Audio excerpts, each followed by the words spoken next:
সংসারে যদি সবাই একসাথে কাজকর্ম করি তাহলে কোনো সময় ওই সংসারে বিরক্তি লাগে না। যেমন দেখেন, আমার শাশুড়ি যদি একটা করে তাহলে আমি আরেকটা সেরে ফেলি, সাথে তো হেল্পিং হ্যান্ড রয়েছে। বাসায় এতগুলো বট উজুরে এনেছে, আমি যদি একটা করছি আমার শাশুড়ি আরেকটা করছে, হেল্পিং হ্যান্ড আরেকটা করছে, কারণ একজনে এতগুলো কাজ করা সম্ভব না।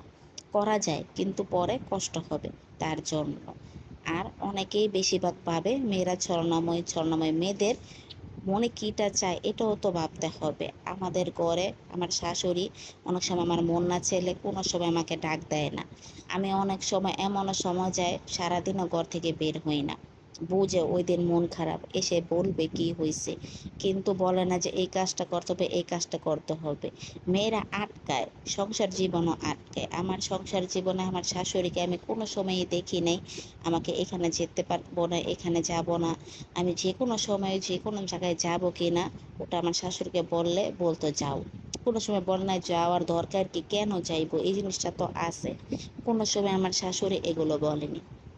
এই যে এই যে বট উজুরি এগুলো এনেছে, কতগুলো রান্না বান্না আমার শাশুড়ি রান্না করছে, কোনো সময় উনি বিরক্তি প্রকাশ করে না। আর অনেক সুন্দর করে আমাদের খাওয়ায় দাওয়ায়।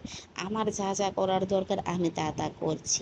মেয়েদেরকে একটু স্বস্তি দিলে মেয়েরা সব কিছু দিতে প্রস্তুত, কিন্তু এটা ছেলেরা বোঝে না। এই যে আমাদের দেশের বেশিরভাগ মেয়েরাই বিয়ে হওয়ার পর বাপের বাড়ি থাকে, কিন্তু যাদের শ্বশুর শাশুড়ি ভালো তারা কোনো সময় থাকে না। আমি এই জিনিসটা অনেক খেয়াল করে দেখেছি।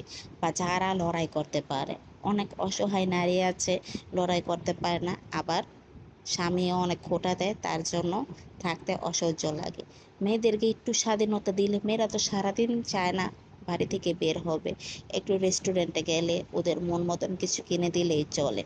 আমার অনেক খারাপ লাগে, এমন কম বয়সে ছেলেমেয়েরা বিয়ে করে ফেসবুকে দেখে কিন্তু আবার ডিভোর্সও হয়েছে। তারা কেন ডিভোর্স নেই? একটু চেষ্টা করলেই তো পারে, কিন্তু আমি চিন্তা করি না, অনেক অসহ্যর পরেই তারা এসে পড়ে। এই যে আমাদের সংসার জীবনে আমাদের অনেক ঝড়ঝাপটা গেছে, কিন্তু এমন থার্ড ক্লাস ধরনের পুরুষ ছিল না, মেয়েদের দিকে তাকায় থাকবে এটা সেটা। আমাদের পারিবারিক সমস্যা গেছে, কিন্তু এমন কোনো সময় হয়নি। কিন্তু আবার অনেক শাশুড়ির কথাও শুনি যে আমার ছেলে যা ইচ্ছে তা করবে, কিন্তু তোমার যে থাকতে মন চায় থাকবে, না থাকলে নেই। এটা মায়েদের করা উচিত না। উনিও তো একদিন বউ ছিলেন, তারপরে শাশুড়ি হয়েছে। মানুষ এখন টিকটকে প্রকাশ করে, আগেও মানুষের দুঃখ ছিল কিন্তু মানুষ গোপন রাখতো, কিন্তু এখন গোপন রাখে না, টিকটকে প্রকাশ করে, যা অনেক দেখি। কিন্তু সবশেষে নারীদের সম্মান দেওয়া উচিত। নারী যাদের বাসায় সম্মান আছে তারাই রয়ে গেছে, যাদের সম্মান নাই তারা কিন্তু থাকে না, এটা ভাবতে হবে। আমার এই কথাগুলো বলার একটাই কারণ, কারণ ফেসবুক, ইউটিউব, টিকটক দেখলেই দেখি খালি ডিভোর্স আর ডিভোর্স। আমার খুব খারাপ লাগে। যাই হোক, অনেকের ডিভোর্স হয়েছে কিন্তু একটা সন্তান হয় নাই। অনেক সেলিব্রিটির ডিভোর্স হয়ে গেছে, কিন্তু যাদের সন্তান হয়েছে তার কি হবে? আমার সন্তানের জন্য আমার এত খারাপ লাগে। ও মসজিদে আরবি পড়তে চায়, কখন আসবে বাসায় ওই টেনশন আমি করতে পারি না। কিন্তু আমরা নারীরা আসলে সাহসী। অনেক মেয়েদের ডিভোর্স হয়েছে দেখে কি হয়েছে, সন্তান কিন্তু ওর কাছেই থাকে।